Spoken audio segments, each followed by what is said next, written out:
계속 듣고 싶은 그런 마음입니다. 감사합니다. 예수님 당시에 유대 사회에는 그 사회를 이끌어가는 두 집단이 있었습니다. 하나는 우리가 하도 많이 들어서 귀에 못이 박인 바로 시작하는 파입니다. 바리새파죠.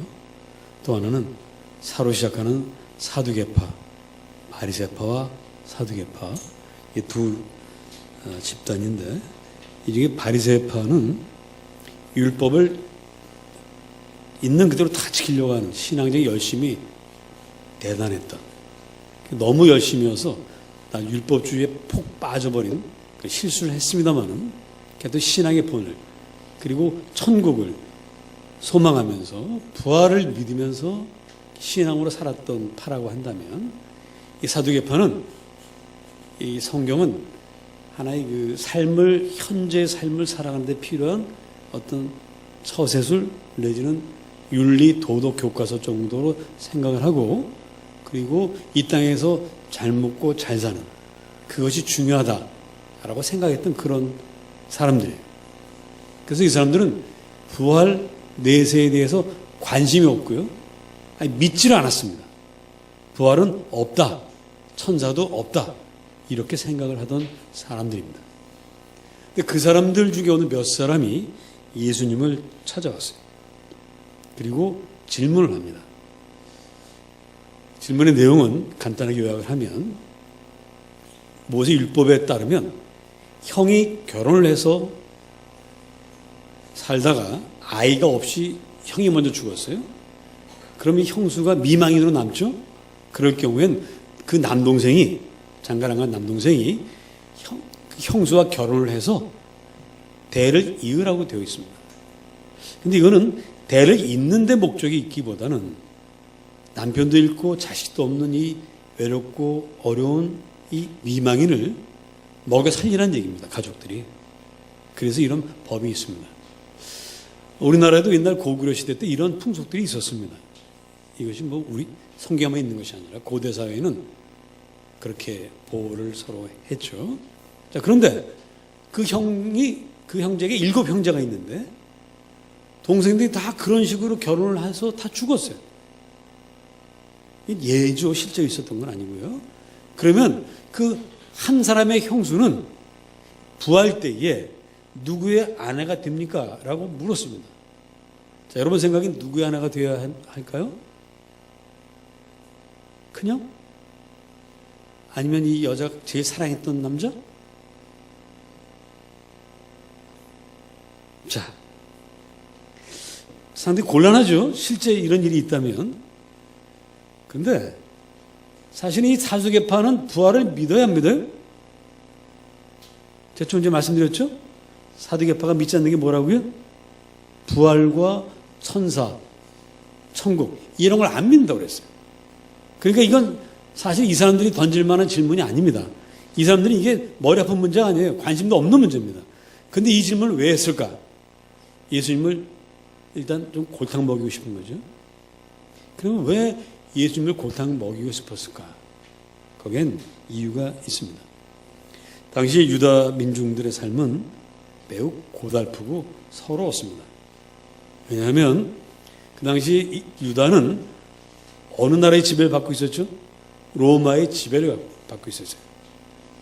우리가 그 모든 길은 로마로 통한다, 뭐 그런 말을 이제 이렇게 저렇게 여러 가지 용도로 씁니다만은 사실 이 말처럼 나쁜 말이 없습니다.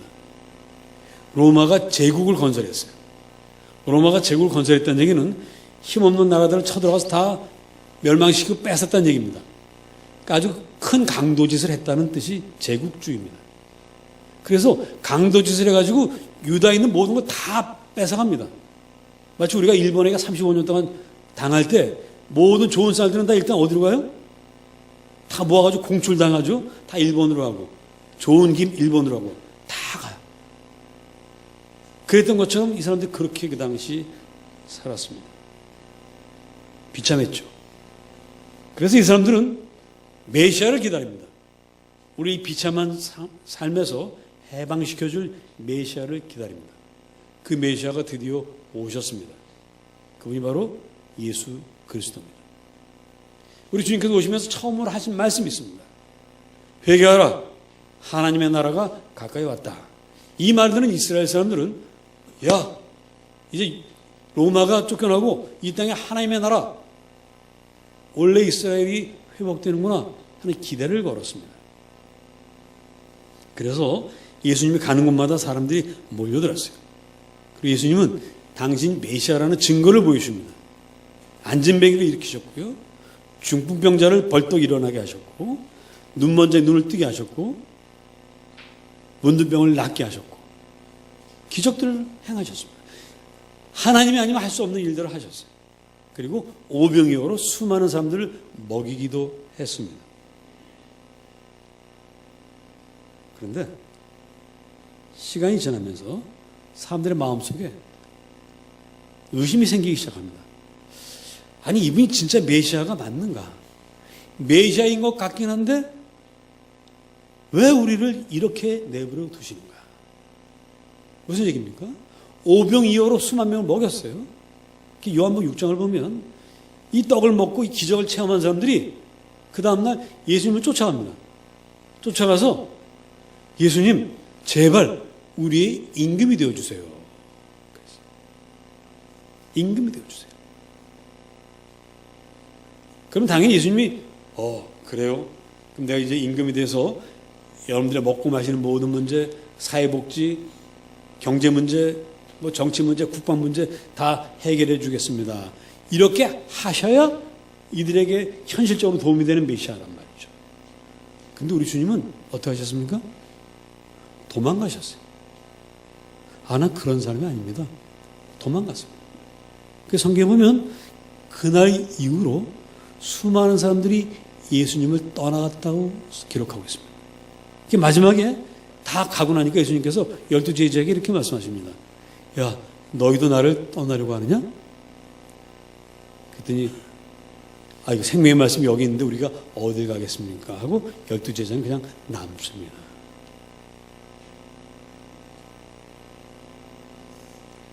자, 우리 예수님 백성들의 고달픈 현실을 이해하시고 가슴 아파하셨어요. 예루살렘아, 예루살렘아, 내가 너희를 어미닭이 알을 품는 것처럼 품으려고 한다. 눈물을 흘리시는 그런 분이십니다. 그러나 현실에 개입하지 않으세요. 현실 정치에도 개입하지 않습니다. 사람들이 예수님을 로마 당국에 집어넣으려고 와서 묻습니다. 예수님, 가이사에게 세금을 내야 됩니까? 말아야 됩니까? 내야 된다고 하면은 이 사람 민족 반역자가 되고요, 내지 말라고 하면 로마의 반역자가 됩니다. 근데 주님께서 뭐라고 말씀하시죠? 야, 네가 갖고 있는 동전에 누구의 초상이 있느냐? 가이사의 초상입니다. 그래? 가이사의 것은 가이사에게, 하나님의 것은 하나님에게 드려라 하고 마치 정치와 종교를 분리하는 것처럼 그렇게 말씀하세요. 그 대신 우리 주님의 목적은 어디 있냐면, 주님의 관심은 어디 있냐면 다가오는 하나님 나라에 있습니다. 우리가 죽음을 이기고 부활하는 데 있습니다. 천국에 가는데 주님의 관심이 있습니다. 여러분들 예수를 왜 믿습니까? 이 땅에서 잘 먹고 잘 살려고요? 이 땅에 사업할 때 도움 받으려고요? 아닙니다. 예수 믿는 목적은 따랐습니다. 예수 천당, 불신 지옥, 그거예요. 아무리 이렇게 저렇게 포장해서 얘기해도 결론은 결국 예수 믿으면 천당 가고 예수 믿지 않으면 지옥 간다는 겁니다. 너무 노골적이기 때문에 이걸 싫어하는 사람들도 많아요. 그 사도계파처럼 죽은 다음에 천국 가면 좋고 안 가도 좋지만 지금 우리가 이 땅에서 천국을 사는 게 중요하지 않냐, 이렇게 얘기하는 분들이 있습니다. 그래서 소위 기독교인이라고 하면서, 목사라고 하면서 재림, 부활 여기에는 관심 없는 분들도 많습니다. 사도계파가 바로 그런 사람들이었습니다. 이들은 현실에서 고통당하고 어려움당하는 이 백성들에게 완벽한 구원을 예수 당신이 한번 베풀어 보라는 거예요. 이 지금 현지에서도 아무 도움도 주지 못하면서 부활이니 내세니 하는 건 일종의 사기 아닌가, 이렇게 사도계파는 생각을 하고 있습니다. 그래서 이 사람들이 볼 때는 예수가 사기꾼이에요. 지금 이 땅에서 병 좀 고쳐주고 뭐 떡 몇 개 주고는 나를 따르라. 완전히 해결해 주지도 않고 나를 따라오라고 하는 당신 혹 사기꾼 아니요? 이게 사두개파 사람들의 생각입니다.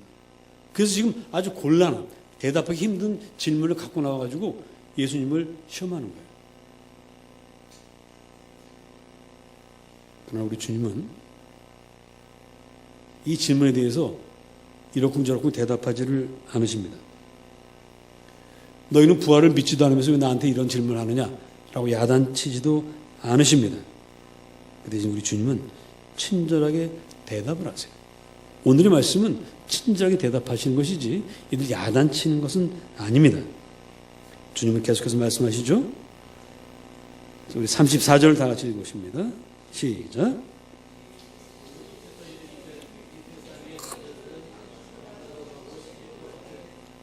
(35절)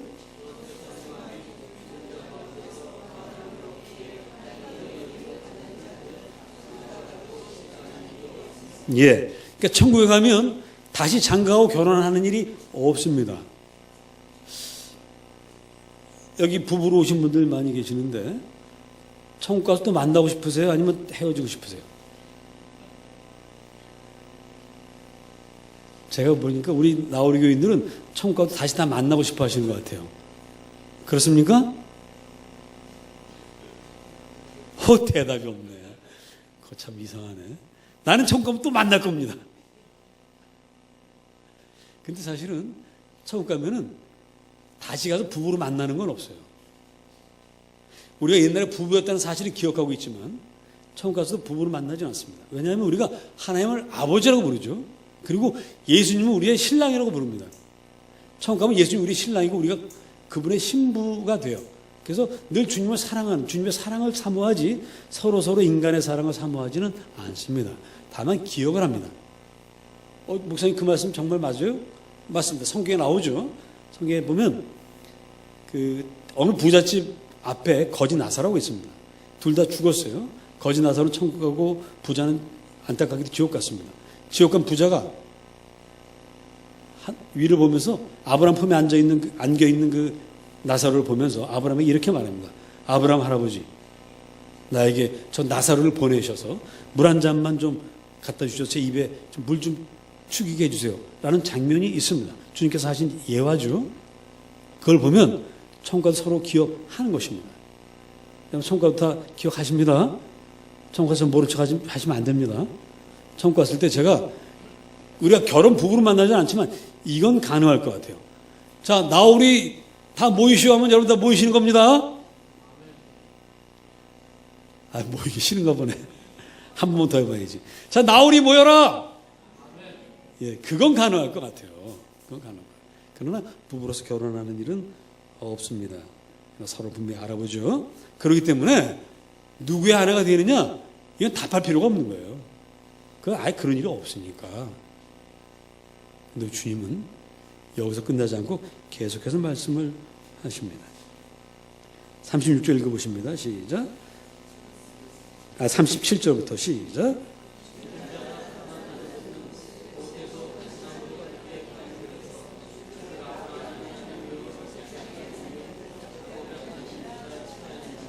예.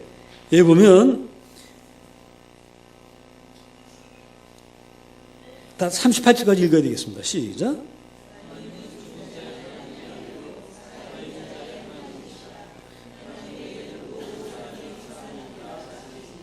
자, 사람이 죽으면 모든 것이 끝납니까? 우리 조상들도요, 사람이 죽으면 그냥 모든 게 끝난다고 생각하지 않았어요. 돌아가신다고 했습니다. 성경에도 돌아간다고 되어 있는데 어디로 돌아갑니까? 어딘지 몰라요. 그러나 어쨌든 죽으면 그 혼이 구천을 여행을 해서 어딘가로 간다고, 북망산천이든 어디든 간다고 생각을 했어요. 그리고 억울하게 죽은 사람은 억울한 한을 풀지 않으면 어딘가로 가지 않고 구천을 떠돈다고 했습니다. 그 옛날 분들은 억울하게 죽은 사람을 위해서는 진혼구술해요. 혼을 위로하고 달래는 구술합니다. 요즘 우리나라에서 구지란 말씀은 안 되죠. 죄송합니다. 구지란 말씀 써서. 예. 어쨌든 그래서 우리 삶은 끝나지 않습니다. 근데 요즘 사람들은 하도 현실에서 이게 옛날에 비하면 정말 우리 너무 잘 먹고 잘 살죠? 여러분, 제가 어릴 때 꿈이 마이카 시대가 온다고 그랬어요. 그래서, 야, 세상에 그런 꿈이 정말 이루어질까? 근데 지금 어제 할머니도 차 다 갖고 계시죠? 지금 너무 잘 살아요. 그러니까 사람들이 내세에 관심 별로 없어요. 우리 심지어 기독교인들마저도 내세에 별로 관심 없습니다. 목사가 내세 얘기가 천국 얘기하고 지옥 얘기하면 목사님 맨날 지옥 얘기해, 뭐 죽는 얘기해, 그런 분도 있어요.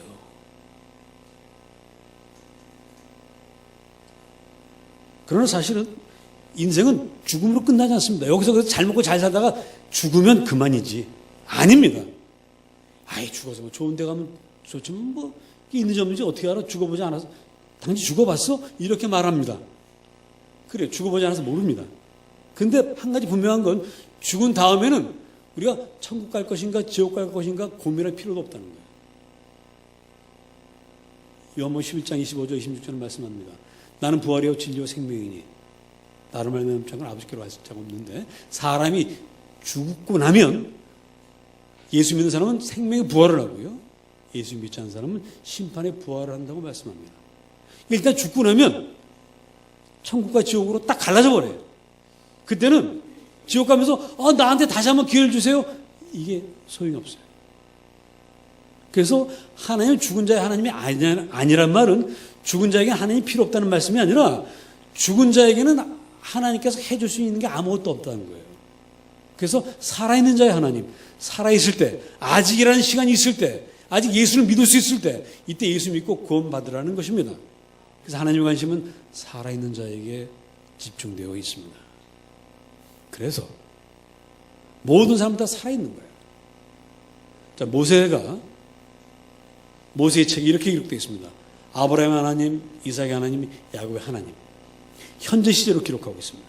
그런데 사실은 모세가 이 글을 쓸 때 아브라함과 이삭과 야곱은 이미 500~600년 전에 다 죽은 사람들이에요. 그렇다면 문법적으로는 이렇게 해야 됩니다.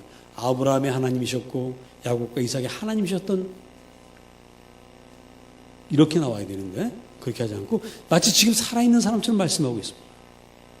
그래서 하나님은 살아있는 자에게 하나님이다 라고 성경은 말씀하고 있습니다. 그러므로 저와 여러분은 아직 살아있을 때 예수 잘 믿고 구원받고 천국 갑시다. 그리고 아직 예수를 모르는 분들에게 복음을 증거하세요. 여러분들 복음을 증거하지 않아서 예수를 안 믿으면 여러분 책임이지만, 여러분이 복음을 증거했음에도 불구하고 그가 끝까지 예수를 믿지 않으면 그건 그 사람의 책임이에요. 우리는 그저 전하는 것까지만 우리의 책임입니다. 주님 이렇게 말씀하셨죠. 나는 부활이요 생명이니 나를 믿는 자는 죽어도 살겠고 무릇 살아서 나를 믿는 자는 영원히 죽지 아니하리라. 우리가 지금 살아서 믿습니다. 영원히 죽지 않습니다. 목사님, 저희 어머니 예수 믿었는데 돌아가셨는데요. 맞습니다. 그러나 그건 돌아가신 것인데, 죽으셨는데 사실은 이사 간 거예요. 죽은 게 아니고 이사 간 거예요. 어디로 이사 갔죠? 이 쉬운 말을 또 모르시네. 다시. 예수, 불신. 다시. 예수, 불신. 자, 그럼 우리 어머니 어디로 이사 가셨어요? 천당으로 이사 가신 거예요. 천국으로 이사 가셨습니다. 자, 그러니 여러분, 천국 가면 만나요? 못 만나요? 만납니다. 만나긴 하지만 거기 가서 다시 어머니와 아들, 아버지와 딸로 사는 건 아니고, 그냥 옛날에 우리가 그런 기억을 가지고, 그때 저를 길러주셔서 감사합니다. 그때 네가 내 딸이어서 내 아들이 정말 고마웠습니다. 이렇게 되는 거예요. 왜? 다 하나님을 아버지라 부르는 똑같은 촌수입니다.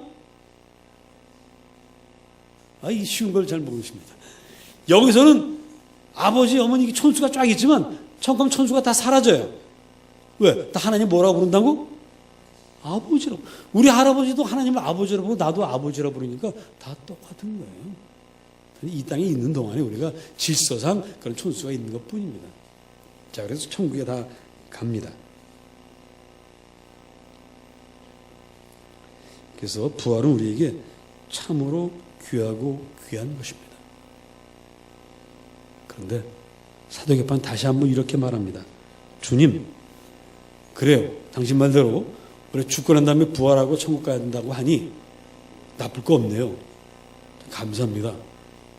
그러나 주님, 우리에게는 부활, 천국 너무나 먼 일 같습니다.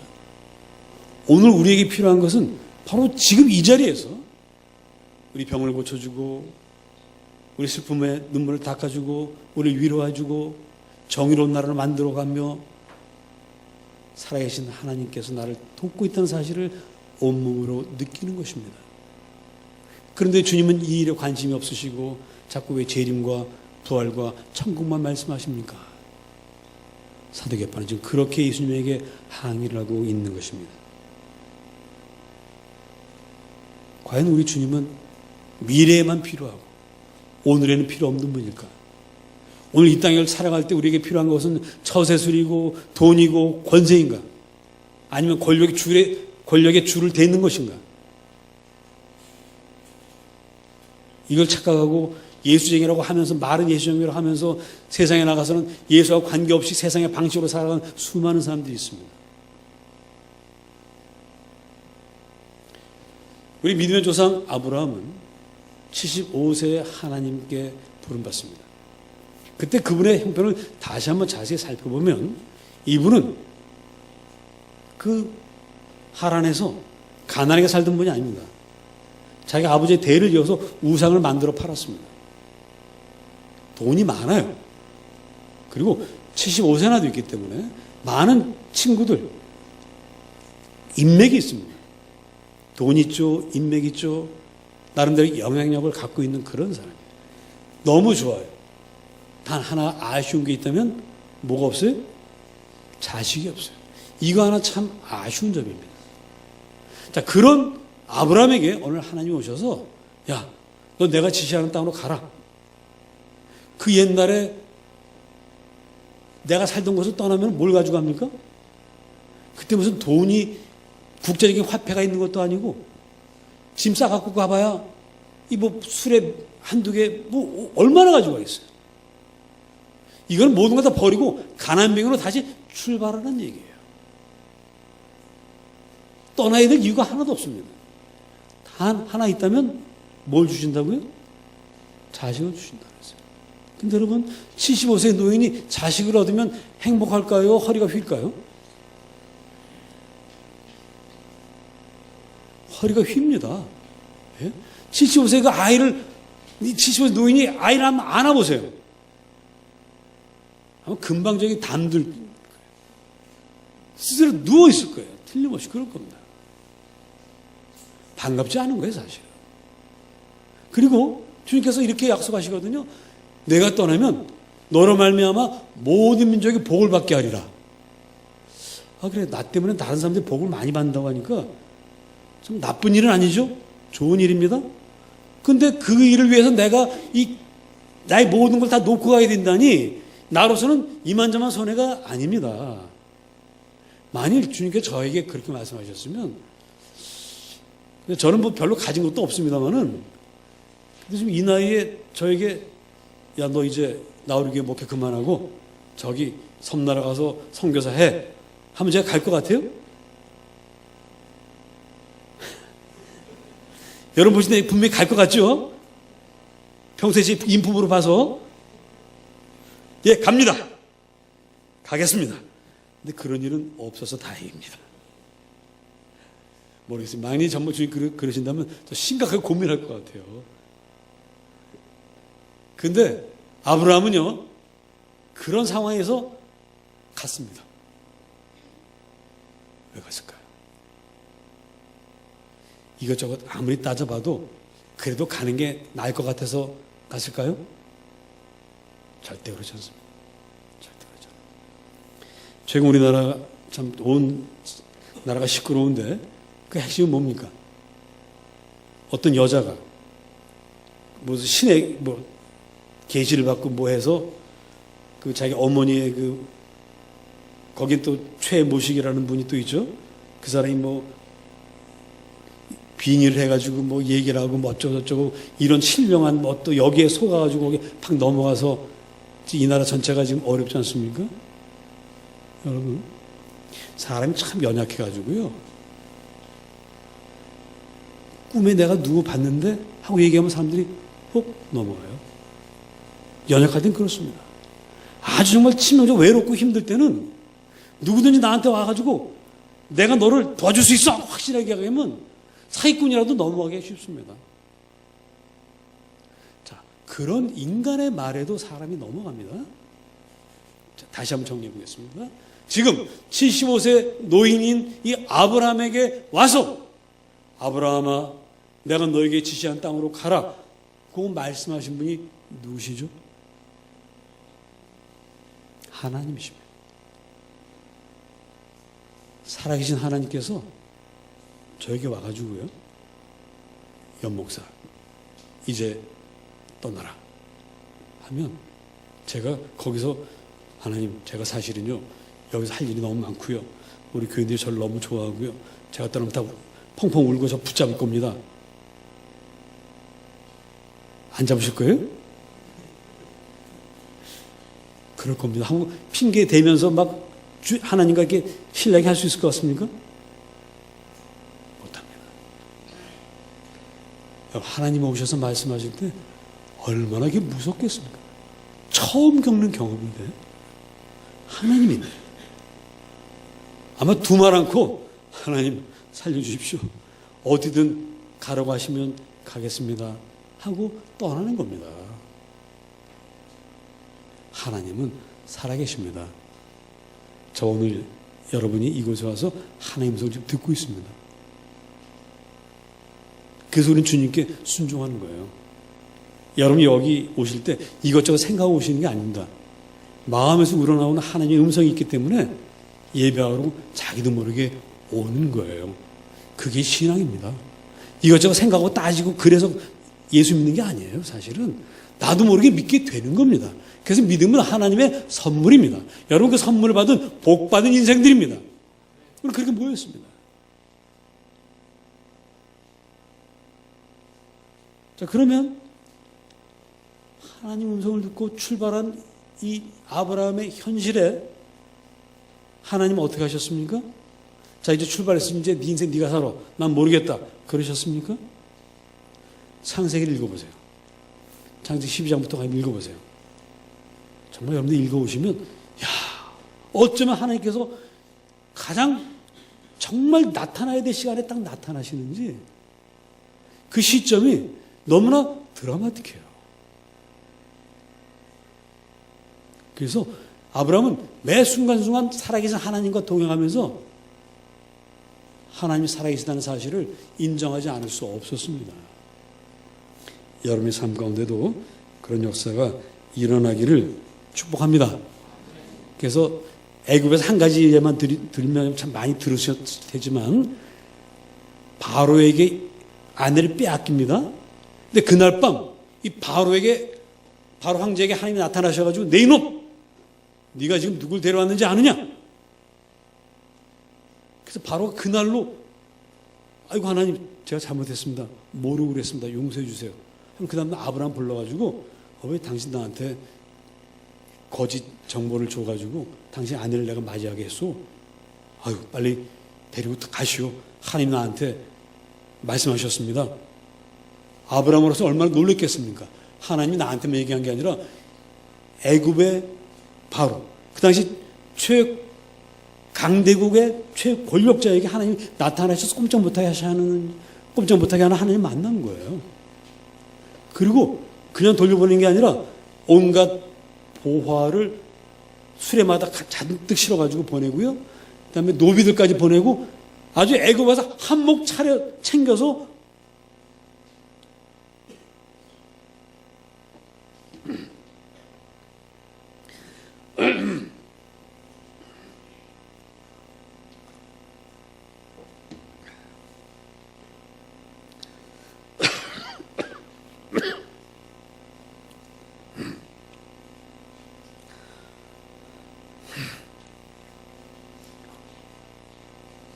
그리고는 이제 고향으로 돌아가게 하나님 살아계신 거죠. 하나님께 살아계셔서 여러분의 삶 속에 항상 함께 하시고 여러분 인도하시고 축복하십니다. 그럼에도 불구하고 우리가 좀 불안하고 떨립니다. 왜 그럴까요? 여러분들이 텔레비전 드라마를 좀 보실 텐데 일주일 한 대여섯 번 안 보고 나서 봐도 뻔한 드라마가 있어요. 그런 드라마의 예고편은 하나도 중요하지 않습니다.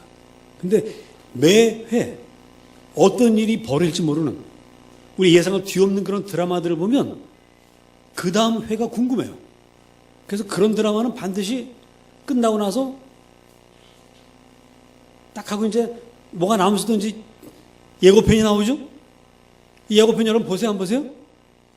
보시죠? 그 예고편도 확실하게는 하지 않지만, 대충 이럴 거다 같다. 그래야 그 다음 드라마를 봅니다. 안 그러면 무서워서 못 봐요. 어떻게 될지 몰라가지고. 하나님의 드라마. 우리가 이 땅에서 하나님과 함께 살아가는 것이 한편의 드라마입니다. 근데 그 드라마엔 예고편이 없어요. 그래서 불안하고 떨립니다. 그러나 예고편이 없기 때문에 더 드라마틱할 줄로 믿습니다. 드라마 좋아하시잖아요. 우리 인생이 드라마처럼 펼쳐지는데 더 좋죠. 그러나 사실 우리에게도 예고편이 있게 있습니다. 그 예고편은 최종판이에요. 마지막 판. 그게 뭡니까? 그게 바로 부활이요 예수 천당입니다. 그건 틀림없습니다. 저와 여러분의 인생의 결론은 예수 천당입니다. 자, 그러니 이 땅에 사는 동안 우리의 삶이 어떻게 펼쳐질지 아무도 모르지만, 그러나 모르기 때문에 오히려 더 우리는 주님을 의지할 수 있고, 잘 알 수 없기 때문에 하나님 살아계신 역사, 새로운 역사, 드라마틱한 역사에 늘 감사하고 감격하며 찬양할 수 있는 것입니다. 이 복된 삶을 이번 한 주간도 살아가시기를 주님의 이름으로 축복합니다. 우리 찬송가 100